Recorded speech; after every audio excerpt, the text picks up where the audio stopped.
amis et alliés du réseau chrétien Foyer Action et surtout vous qui nous suivez un peu partout, de loin ou de près, via l'Internet.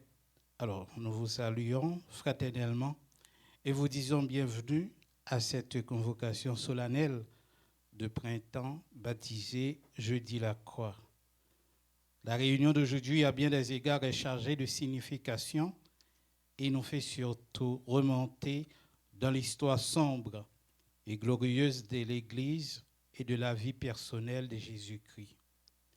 Bien qu'il soit aujourd'hui contesté par certains commentateurs, selon la tradition chrétienne, jeudi, communément appelé jeudi saint, c'est un jour mémorable où le Christ prenait son dernier grand souper en compagnie de ses disciples bien-aimés.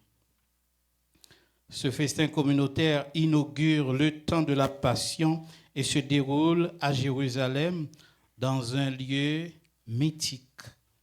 Un lieu mythique, la chambre haute, qui sera bientôt le lieu de la première manifestation de l'Esprit. Au cours du déroulement de l'événement, le Seigneur, en même temps qu'il surprend son entourage par sa disponibilité, déstabilise les gens en prophétisant sa mort et son retour à la vie. Le service de ce soir, tenu ici à Montréal, a pour but de mettre en avant cet élan de communion, de convivialité et d'écoute qui se dégageait à travers la dernière scène. Le but poursuivi par cette rencontre ne concerne pas seulement cet aspect communautaire. Nous voulons surtout vous porter à réfléchir sur la signification éthique de la croix du Christ. Comme propagateur du message de la bonne nouvelle, en se référant au spectacle banal de la croix, cette réunion nous donne l'opportunité de reconsidérer notre appartenance à Christ dans une perspective d'action et d'engagement. Je vous dis une perspective d'action et d'engagement. La croix, c'est la réconciliation, c'est le salut, c'est la grâce et gloire révélée de Dieu. La croix, c'est le symbole de l'union du croyant avec le Christ. Pour ceux qui sont étrangers à la réalité de la foi, pour les gens que Paul appelle ceux qui périssent, la croix peut devenir folie, honte et humiliation. 1 Corinthiens chapitre 1er, le verset 8. Dans cette réflexion, la réflexion de ce soir, pour établir ce lien qui existe entre croix et engagement chrétien, il serait question d'abord de définir plus globalement le thème engagement et de façon particulière l'engagement chrétien.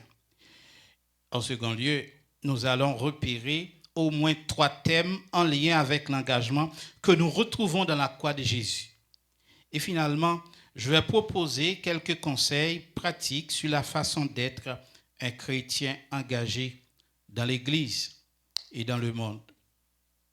Chaque fois que nous parlons du thème engagement, ça représente un thème aujourd'hui éclaté. Quand je dis éclaté, dans le sens qu'il n'existe pas une seule forme d'engagement. Aujourd'hui, on parle d'engagement, l'engagement dans le militantisme, le bénévolat, association ou le syndical. Tout, ce sont des formes d'engagement, des formes d'expression d'engagement.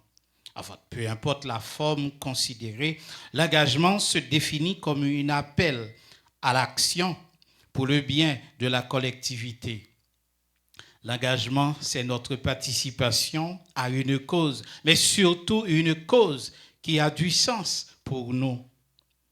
Selon les observateurs, les chrétiens ne s'engagent pas. Ils disent que les chrétiens ne s'engagent pas trop facilement. Et là, ils réfléchissent, ils disent, mais écoutez, c'est quoi la raison? La raison, c'est que les chrétiens avancent souvent 2 raisons pour justifier leur refus d'engagement.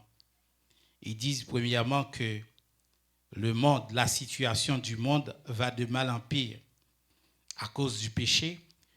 Toute action des croyants, ça se révèle pratiquement inefficace, insignifiant parce que nous avons un monde miné par le péché. Les chrétiens, ils disent aussi que, écoutez, les chrétiens, ils avancent l'idée aussi que l'engagement du croyant, ça doit prendre juste la forme de l'évangélisation. Pas la peine de penser aux enfants démunis, pas la peine de penser aux femmes, pas la peine de penser à la situation, à la guerre qui ronge les sociétés, pas la peine de penser au racisme, parce qu'ils disent que toutes ces choses, toutes ces formes d'engagement se révèlent inefficaces parce que tout simplement, notre propre mission, c'est la mission d'évangélisation. Mais à travers le phénomène ou bien les spectacles de la croix, Jésus lui-même dit le contraire de ce que pensent les gens, les religieux d'aujourd'hui ou les croyants d'aujourd'hui. Dans le spectacle de la croix du Christ, l'engagement occupe une place considérable. Il y a 3 mots dans la croix de Jésus et qui évoquent la réalité de l'engagement. Le premier mot, c'est la solidarité. Le deuxième mot, c'est le service. Et le troisième, c'est le don de soi. Je dis solidarité, service et le don de soi. La croix, c'est d'abord un lieu de responsabilité et de l'engagement solidaire. La solidarité, c'est la base pour la construction d'une nouvelle église. Pour bâtir une église nouvelle, pour bâtir une autre société, ça prend des gens solidaires. C'est un lien fraternel et une valeur qui unit le destin des hommes et des femmes. Un des passages bibliques qui décrit le mieux l'objectif de la mort du Christ est tiré de la plume de l'apôtre Paul.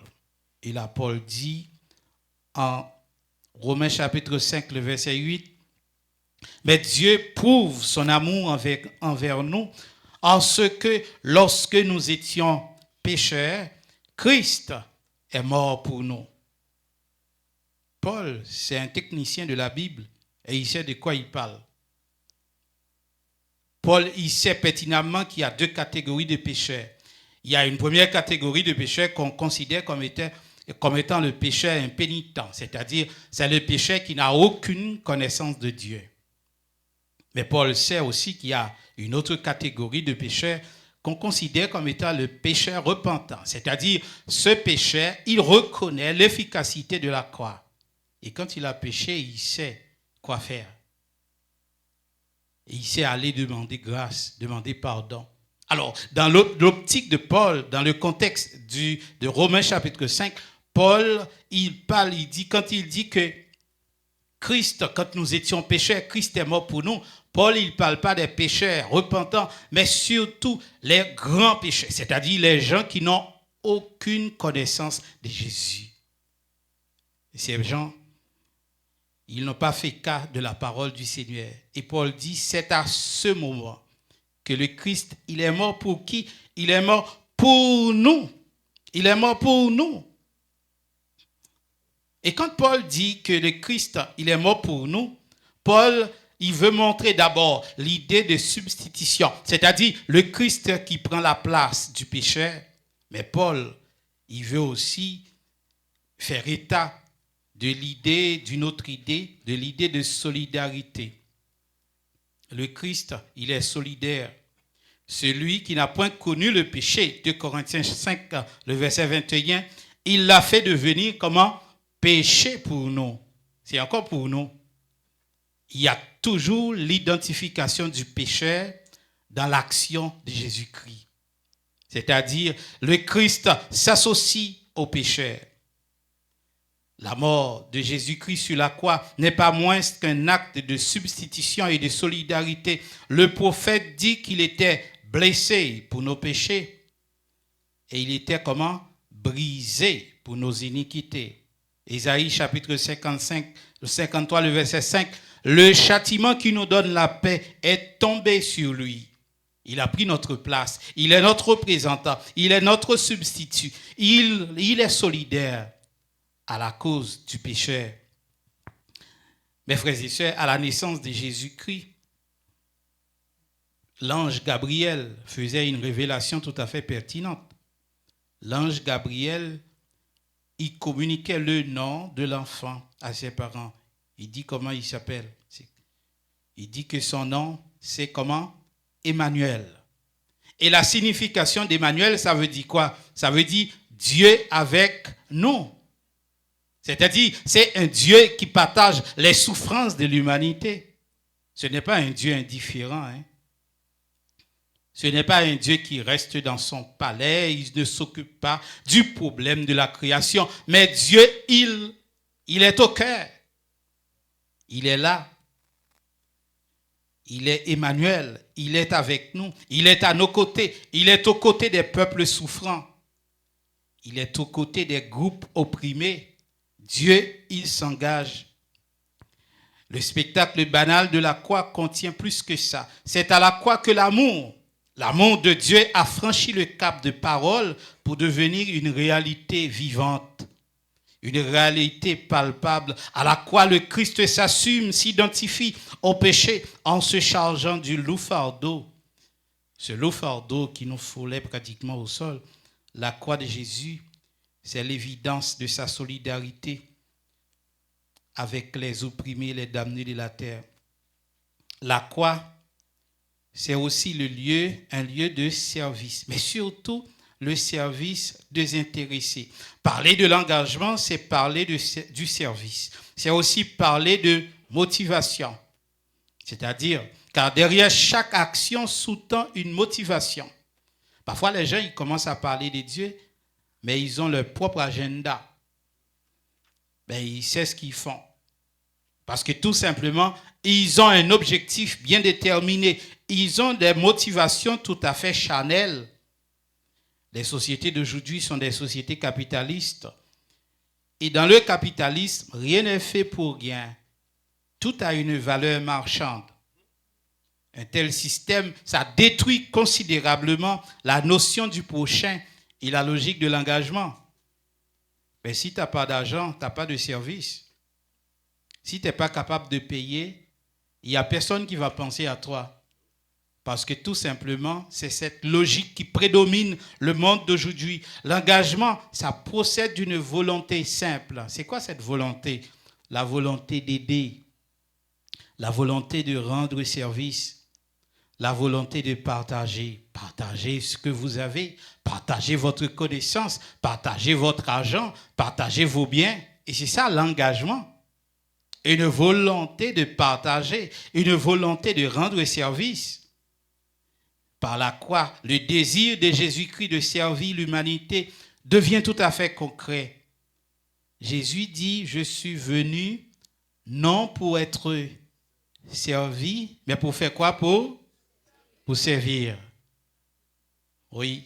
Il a résumé très très bien son projet. Je suis venu non pour devenir grand, mais je suis venu pour donner la possibilité aux petits de devenir grands. Hein? Et c'est ça le projet de Dieu.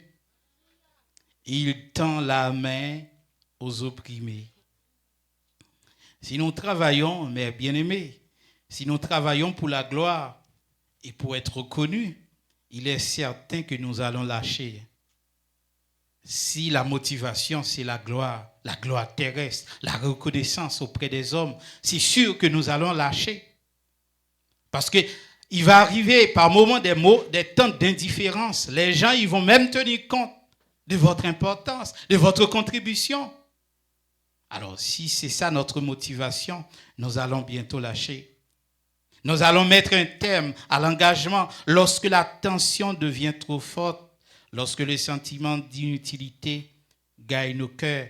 Et c'est sûr que nous allons dire bye-bye. La croix de Jésus, je vous dis, c'est d'abord la solidarité, c'est le service désintéressé, mais c'est aussi renoncement et don de soi. La figure du chrétien engagé, c'est indissociablement lié au don de soi. Il n'existe pas d'engagement sans du renoncement et sans un véritable don de soi. Paul dit en Philippiens chapitre 2, c'est Paul encore qui explique une grande doctrine biblique qui s'appelle la kénose. En Philippiens chapitre 2, le verset 8, Paul dit, Paul explique cette doctrine, il dit, il montre comment le Christ, à quoi il a renoncé, et il montre comment le Christ lui-même s'est abaissé. Il explique son humilité et il dit, ayez en vous, c'est ça le conseil de Paul, ayez en vous la pensée qui était comment? En Jésus-Christ. Lui, dont la condition était celle de Dieu, il n'a pas regardé comme une proie à arracher d'être égal avec Dieu, mais il s'est dépouillé comment? Lui-même. C'est un Dieu qui s'est dépouillé de façon volontaire. C'est un Dieu grand qui se fait petit. C'est un Dieu riche qui se fait pauvre. Il était Dieu, mais il a mis de côté sa divinité. Il a pris la condition d'un esclave, d'un serviteur pour servir, pour sauver l'humanité tout entière. Parfois, nous voyons la grandeur.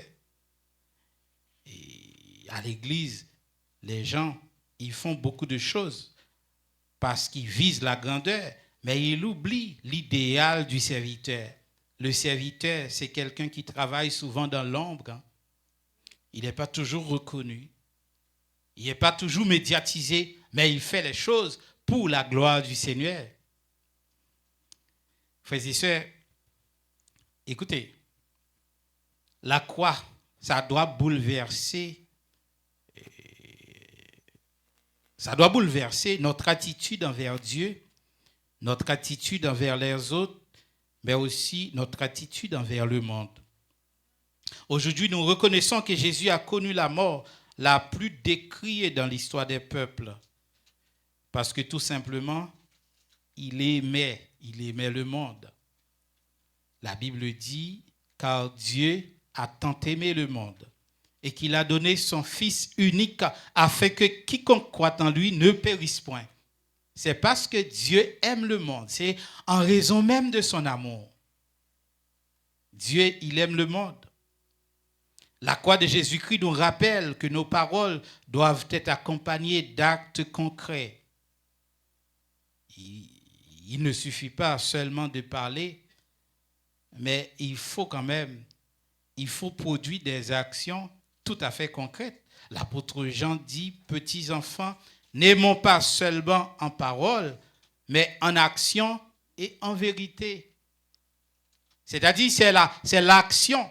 L'action, disons, c'est l'élément central qui va nous permettre ou bien qui vont aider les autres à nous identifier, à dire qui nous sommes.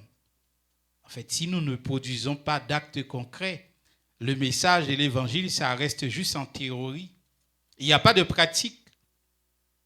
Mes frères et sœurs, vous êtes présents aujourd'hui sur l'invitation du réseau chrétien Foi et Action. Le réseau chrétien Foi et Action met beaucoup d'emphase sur l'action. Nous voulons réunir, réconcilier l'œuvre de la croix et l'action, c'est-à-dire la foi et les œuvres du croyant. En effet, nous mettons beaucoup d'emphase sur ce que l'apôtre Jacques appelle la vraie religion. C'est quoi la vraie religion? La vraie religion, c'est une religion de service. Amen. La vraie religion, c'est une religion de service. C'est une religion qui prend soin des veuves. C'est une religion qui prend soin des pauvres. C'est une religion qui prend soin des affamés. C'est ce que nous dit Jacques. Contrairement à ce que pensent les gens, l'apôtre Jacques dit, écoutez, il faut produire des œuvres, il faut produire d'actes concrets. Et en raison de ces œuvres, ils vont dire que vous êtes un chrétien. Il faut produire des actes dignes de repentance. La croix nous interpelle sur plein de réalités dans nos quotidiens parce que le Christ a manifesté sa solidarité à notre endroit. Nous devons être en retour aux côtés des souffrants, aux côtés des sans-papiers, aux côtés des gens, des itinérants, des gens qui font l'expérience de la souffrance. Nous devons être aux côtés des veuves. Ce sont des groupes pratiquement faibles, des groupes marginalisés, des groupes à besoin. Les chrétiens, ils doivent pouvoir défendre la cause des opprimés. La croix nous invite à nous voir autrement, non pas parce que nous sommes des gens sans importance, mais nous devons comprendre que notre vie ne nous appartient pas. Mais notre vie, c'est une offrande, c'est un don. C'est d'abord un don que nous faisons à Dieu, mais c'est aussi un don aux autres. Et c'est pourquoi nous parlons du don de soi. Le don de soi. Jésus dit, si quelqu'un veut venir après moi, qu'il renonce à lui-même, qu'il se charge de sa croix, et il fait quoi? Et qu'il me suive. Le renoncement, c'est quand même une des conditions de la suivance chrétienne. Tu ne peux pas être chrétien sans avoir renoncé aux choses du monde. Ça prend quand même, ça prend un travail à la base. Et ta vie, c'est la vie de Dieu. Ta vie, c'est la vie des autres. Si tu es riche dans ton église, mais tu es pasteur, tu es riche, et tous les fidèles sont pauvres, ça ne vaut pas la peine.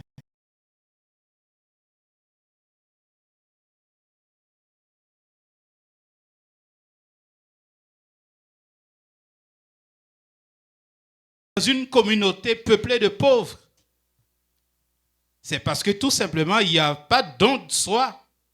Jésus dit, il faut ce travail. Il faut ce travail, inévitablement, renoncer à soi-même. Mes frères et sœurs, Paul, plus tard, après avoir, disons plus tard, quelques jours, c'est pratiquement vendredi, c'est sur le chemin, après avoir été condamné par Ponce Pilate, Jésus est emmené pour la crucifixion par les soldats romains. Et sur la route, les Romains ont croisé quelqu'un. Son nom, c'est Simon de Cyrène. Alors, Simon de Cyrène, c'est un personnage notoire que la Bible ne parle pas trop de lui. Mais pourtant, Simon de Cyrène, il a été réquisitionné par les Romains pour aller soutenir, pour aller donner un coup de pouce à Jésus. C'est lui qui aidait le maître. Aujourd'hui, nous avons besoin des Simons de Cyrène. Le Simon de Cyrène, il vient d'une contrée, d'une région qui s'appelle à l'époque Cyrénaïque. C'est possiblement la Libye d'aujourd'hui. Il était un noir. Lui, il participait à la souffrance de Jésus-Christ. Il n'est pas Barabbas, parce que Barabbas, il a été gracié par le peuple. Il a été épargné. Mais Simon de Cyrène, il s'est chargé de la croix de Jésus. L'Église a besoin des Simons de Cyrène. La société a besoin des Simons de Cyrène, des gens qui disent oui aux autres, des gens qui pourraient soutenir les autres dans leurs situations compliquées, dans leurs situations difficiles. Frères et sœurs bien-aimés dans les Seigneurs, je dis la croix, et c'est ça sa réalité. Disons, une réflexion sur la croix. Ça doit nous porter davantage à nous revoir à travers la croix de Jésus. Si nous ne donnons aucune importance à la croix, ou bien si nous clamons à longueur de journée le côté salut de la croix en négligeant les autres aspects, ça ne vaut pas la peine. Et c'est pourquoi le réseau chrétien Foi et Action a jugé bon d'attirer votre attention au cours de cette réunion sur la croix et l'engagement chrétien. Amen. Amen. Que le Seigneur Jésus vous bénisse.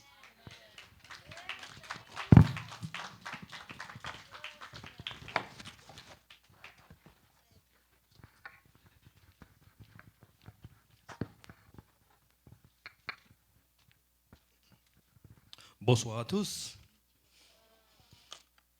Que la grâce du Seigneur soit avec vous tous. Nous sommes bien contents de pouvoir être là ce soir et déjà le moment s'est annoncé. N'est-ce pas merveilleux? Nous nous sommes réjouis dans l'adoration, nous nous sommes même transportés auprès du Seigneur pour lui offrir nos louanges. Et nous venons aussi d'écouter sa parole, une si belle réflexion autour de l'engagement face à la croix de Jésus-Christ. Il est vrai que nous passons ce temps dans la réflexion, mais permettez que je vous demande d'apprécier l'effort de tous ceux qui ont su se présenter ce soir, non seulement pour nous conduire dans la présence de Dieu, mais aussi pour nous édifier. Applaudissons-les, je vous prie.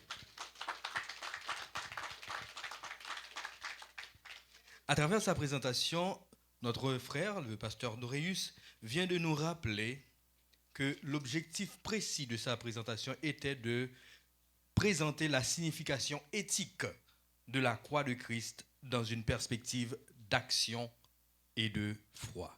Vous vous êtes rappelé de ça? Vous vous rappelez? L'objectif, c'était de présenter la signification éthique de la croix de Christ dans une perspective de quoi?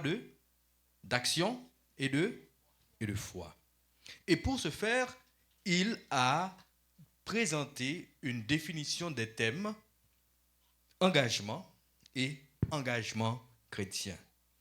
Il a souligné qu'aujourd'hui, le thème engagement a un sens éclaté, d'où un sens pluriel. Mais l'engagement, c'est surtout l'adoption d'une cause. L'adoption d'une cause. Et si vous me suiviez bien, quelle serait cette cause? Quelle sera donc cette cause?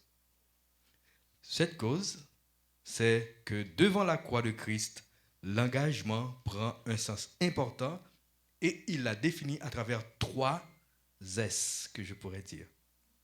Les 3 S, c'est la solidarité, le service et le don de soi. Le soi. Les 3 S. Ça, c'est facile à retenir pour ce soir.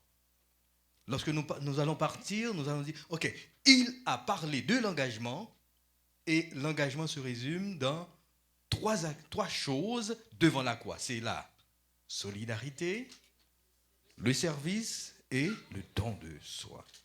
Ainsi, Pasteur Doréus nous a rappelé que l'engagement est une volonté de s'unir. S'unir, c'est la... Quel mot pourrait marcher avec l'unité, union, unir? La solidarité. Hein? Les 3 S, c'est la solidarité. L'engagement est une volonté de s'unir. Mais aussi, l'engagement est une volonté de servir. Et l'engagement est une volonté de donner. Solidarité, service et don de soi. La croix de Jésus-Christ nous rappelle que nos paroles doivent être accompagnées d'actions concrètes. Car la vraie religion est une religion de service, d'actes concrets. La foi en la croix nous invite à nous voir autrement, à nous voir comme un don à Dieu et un don aux autres. Car il n'y a pas d'engagement sans don de soi. Pour moi, c'est ce que j'ai retenu, ce n'est pas pour vous. c'est là ce que je pourrais garder et partir avec. Mais nous ouvrons à l'instant, après ce petit résumé de la présentation de notre frère, s'il y a des questions, quelques-unes, nous allons prendre, ou du moins c'est comment nous pourrions approfondir avec cette présentation. Y a-t-il quelqu'un qui voudrait apporter soit un commentaire pendant quelques secondes ou poser une question? Nous vous écoutons à l'instant. Alors que nous nous rappelons que le thème central, c'est concernant la croix de Jésus-Christ dans une perspective d'action et de foi. D'accord. Nous faisons place à notre frère Jean-Ernst, qui dans quelques secondes, soit pour un commentaire ou une question. Donc, ma question, va s'adresser au pasteur Merci Dieu parce que il a fait mention du fait que le réseau est dans l'action. Et d'abord, c'est Réseau Chrétien Foi et Action. Et ce que j'ai aimé, c'est qu'il a établi le distinguo entre engagement et engagement chrétien. Est-ce que nous pourrions avoir des exemples concrets? Comment est-ce que ceux qui sont là et ceux qui nous suivent sur les réseaux sociaux, ils peuvent s'engager en soutenant le réseau? Je ne sais pas si je me suis fait bien comprendre. Comment l'action de nos collaborateurs peuvent être concrètes? Voilà. Venez. Ou comment l'action de chacun de nous pourrait être concrète. Okay. Merci beaucoup, Ernst, pour la question. La question est très intéressante. Et écoutez, surtout pour les gens qui nous suivent via l'Internet, comment est-ce que ces gens pourraient s'engager à la vision du réseau, c'est ça? OK, ben c'est vraiment intéressant. En tout cas, le réseau Chrétien Foi et Action, mais on a quand même un PowerPoint un peu déroulant qui donne une idée très globale de la vision du réseau. Alors, je reviendrai tantôt juste pour parler un peu plus du réseau, mais entre-temps, je dirais qu'il y a beaucoup de façons de soutenir, de donner vie à cette vision. Comme par exemple, si nous avons besoin des alliés partout, et aujourd'hui, le réseau a une vision tout à fait internationale. Ça veut dire que nous travaillons avec des pasteurs, des organismes, disons des leaders chrétiens dans pratiquement 10 pays. Nous donnons des conseils en matière de leadership ou bien nous envoyons des enseignements. Ça veut dire que le réseau a, disons, une fonction à la fois sociale et spirituelle. Mais pour réaliser tout ça, par exemple, en 2021, nous avons réalisé une grande conférence pour des enfants en Haïti. C'était en Haïti, dans le sud du pays, où l'on a rencontré plus de 200 enfants.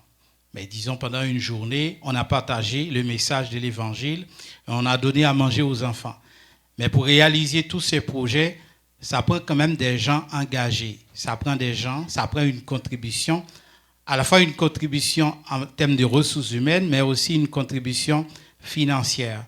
Je pense qu'aujourd'hui, nous avons beaucoup de pistes, beaucoup de perspectives, mais écoutez, nous ne pouvons pas avancer si toutefois il n'y a pas des gens qui partagent et qui voient le bien fondé de ce que nous faisons.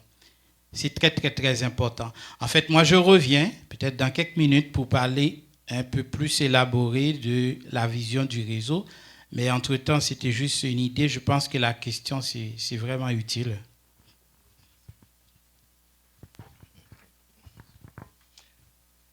OK, il y a une deuxième question avec notre sœur que nous invitons. Parce que là, j'allais poser moi-même ma question. Mais je vous cède, je serai la troisième personne. En fait, j'aimerais parler de l'engagement, mais d'engagement volontaire, de sorte que ça implique notre volonté. Si on refuse la solidarité de s'unir, c'est qu'on décide de s'isoler. Si on refuse de servir à cette cause de Christ, c'est qu'on va servir ailleurs.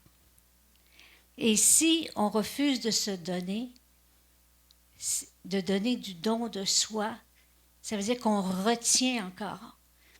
On reste dans l'égoïsme, l'égocentrisme et toutes ces choses. Alors, c'est un engagement volontaire, comme Jésus est allé à la croix volontairement. Et Dieu n'oblige personne à le servir, de sorte que nous serons tenus pour coupables si nous n'avons pas décidé de donner notre vie. Et c'est pour ça que il est important que l'Évangile soit prêché. Il y a tellement un trésor merveilleux dans tout ce que le Seigneur nous donne à le servir. Il faut le faire connaître. Ce qui paraît être négatif, c'est-à-dire se soustraire à nous-mêmes, devient un gain, comme l'apôtre Paul le dit. Alors, cet engagement de notre volonté, de manière volontaire, il faut que les gens sachent que c'est un gain, que c'est un trésor que Dieu nous donne, une perspective éternelle. là où il nous a préparé une place merveilleuse, là où nous allons voir le merveilleux qu'il est. Voilà.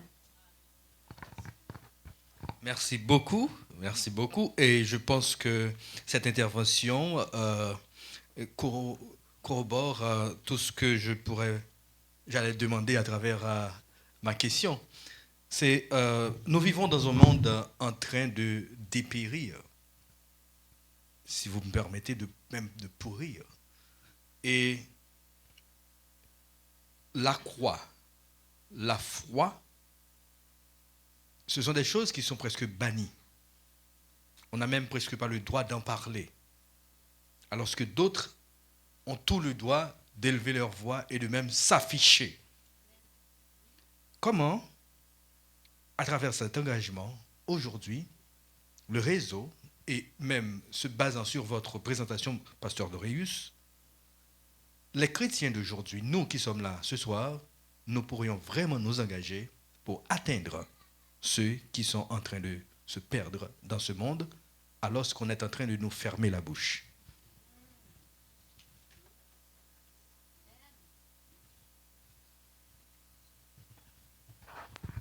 Merci beaucoup pour la question. Oui, et je pense que les chrétiens, ils se montrent de plus en plus timides, réservés, par rapport à un ensemble de questions sur lesquelles ils devraient pratiquement donner leur position. En fait, ça ne devrait pas être quelque chose à imaginer ou à penser, mais ça devrait être très, très, très clair. Mais malheureusement, aujourd'hui, il y a beaucoup de situations qui nous met, disons, dans une mauvaise position et qui fait en sorte que les chrétiens, ils ne sont pas capables ou bien ils se sentent un peu menacés dans leurs intérêts et ils ne sont pas toujours en mesure de dire qui ils sont. Je vais prendre des exemples. Ici au Québec, disons le fait de parler de la religion ou bien de parler de la foi chrétienne par rapport à l'histoire même, disons, de la province, ça devient quelque chose de douteux. Ça devient une forme de suspicion parce que toi, tu parles de Jésus. C'est comme si on est en train de jeter l'enfant avec l'eau du bain. Parce que tout simplement, une religion, disons, a été à l'origine de beaucoup de choses dans l'histoire et finalement, on dit qu'écoutez, il faut pas parler de Dieu. Le nom de Dieu devient tout à fait rejeté, abandonné. Ça prend beaucoup de courage à l'école pour dire qui tu es. Hein. Mais en tant qu'enseignant, parfois ça prend du courage. Les élèves, ça prend aussi du courage pour qu'ils s'affirment. Ça veut dire que ça devient tendancieux. Moi, je connais des gens avec qui je travaillais dans le temps, mais ils sont devenus un peu écartés parce qu'ils disent, mais toi, avec ton réseau là, tu prends trop de positions. Moi, je ne veux pas trop m'afficher là parce qu'on prend trop de positions sur certains sujets un peu brûlants. Alors, c'est juste pour vous dire, mais n'oubliez pas, mes frères et sœurs, on l'a vu dans la présentation, il y a toujours un prix à payer. Hein. Toujours un prix à payer. Il y en aura encore. Ça veut dire que si vous êtes chrétien, parfois, être chrétien, ça peut vous coûter ton boulot. Hein. Ça se peut qu'on te met à la porte parce que tout simplement, tu parles de Jésus. Et c'est combien de croyants qui sont prêts à payer le prix? Ils ne sont pas nombreux. Il y a beaucoup de croyants qui sont prêts à parler de Jésus dans les 4 murs, comme nous sommes ce soir-là. Mais ils ne sont pas prêts à payer le prix, arriver dehors dans la rue, et finalement, ils ne veulent pas plus s'afficher. Ça, c'est très important. Par rapport, par exemple, à la question par rapport au mariage pour tous, par rapport à plein de sujets brûlants, parfois on connaît la position des professeurs à l'université, mais on ne connaît pas toujours la position des chrétiens. On connaît la position des partis politiques par rapport à tel sujet, mais on ne connaît pas la position des chrétiens. Parce que les chrétiens, ils disent, écoute, mais non. Et ils sont contre. Mais le gouvernement ne sait pas s'ils sont contre. Ils gardent leur position, ça c'est notre affaire. Moi je ne suis pas avec là. Mais ils ne veulent pas parler de ça dans les médias. Ils ne veulent pas dénoncer ces affaires. Alors c'est juste pour vous dire que n'oubliez pas, il y a toujours un prix à payer. Certains disciples de Jésus, ils ont dû laisser leur peau, parce que tout simplement ils étaient disciples. Et aujourd'hui, le prix, il faut payer le prix, mes frères et sœurs. Pour être disciple de Jésus-Christ, il y a toujours un prix à payer. Amen. Publiez bien haut la grande nouvelle. Le ciel est ouvert à tout être humain. La route est tracée. Un guide fidèle nous conduira par la main. Soyez bénis.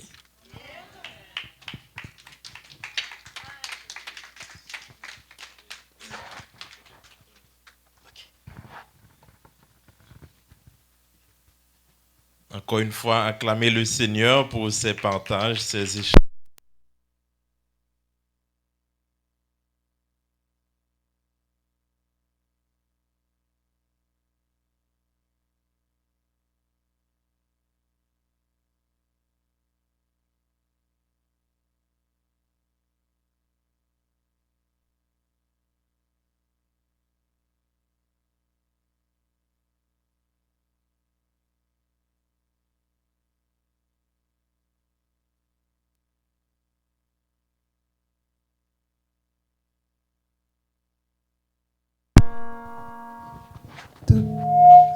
Tant mieux, ok. Pendant que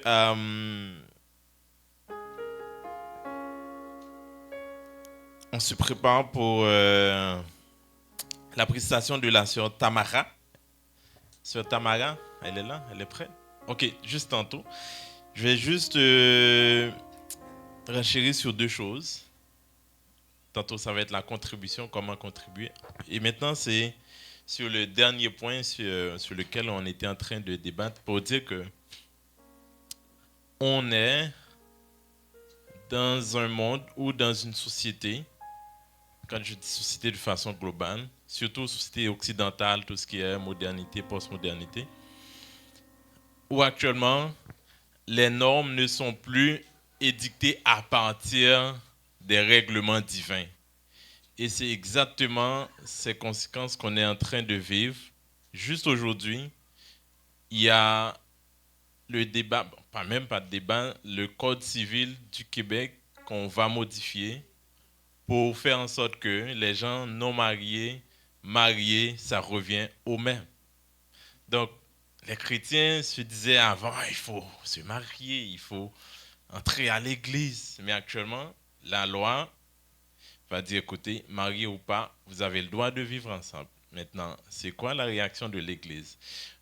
Moi, je ne sais pas, peut-être qu'on ne va pas m'aimer pour ça, mais c'est ce genre de choses. Il devrait y avoir des conciles, des groupes, les ligues des pasteurs, les responsables d'église. Ils devraient être toujours en train de réfléchir sur des réponses. Pas des manifestations, mais comment adapter nos pratiques. Est-ce que l'Église va adapter ses règlements internes pour dire marié ou en union libre? Est-ce que les réglementations que la loi va exiger, par exemple, l'union libre, ça commence à partir de 2 ans, juste un exemple, de 2 ans en couple. Puis est-ce que l'Église va dire, OK, à partir de 2 ans en couple aussi, nous, on reconnaît que ça a la même valeur que le mariage? Ça, c'est un débat. Je pense que... Mais la réponse à tout ça, c'est que avant, par exemple, ce code civil était teinté de la loi divine. Mais on est en train progressivement d'enlever tout ce qui était du divin, la trace du divin. Puis c'est sûr qu'à un moment donné, on va avoir des lois, des principes qui sont édictés directement à partir des perspectives sociétales ou modernes. Et c'est ça qu'on voit. Selon l'explication des experts en droit, des juristes, ils disent que le Québec est en train de moderniser son code civil. C'est-à-dire qu'il se met à jour, il se conforme à la modernité. Et on le sait, la modernité, c'est tout un processus, c'est un cheminement, c'est une façon de penser. Ça vient de loin, ça prend beaucoup d'aspects politiques, religieux, séparation de l'État, de l'Église, de tout. Et puis voilà, en tout cas, place à nous pour réfléchir et puis pour trouver des solutions. Deuxièmement, la contribution, c'est super importante dans le sens que tout ce qui se fait au réseau, ça prend bien sûr du bras, ça prend des têtes pensantes. Donc, c'est pas juste l'argent. Avant tout, c'est la volonté, votre présence dans les prières, les réunions en ligne et tout. Et en second lieu, c'est vos financements, c'est-à-dire vos dons, la façon dont vous allez contribuer, soit en déposant quelque chose ou en l'envoyant, soit par Interact ou bien c'est sûr qu'il y a d'autres façons. Vous pouvez voir le comité de finances, Pasteur Doréus et tout. Voilà. Sœur Tamara va nous bénir et vous autres, vous allez bénir le réseau. Que Dieu vous bénisse. Amen, amen, amen, amen.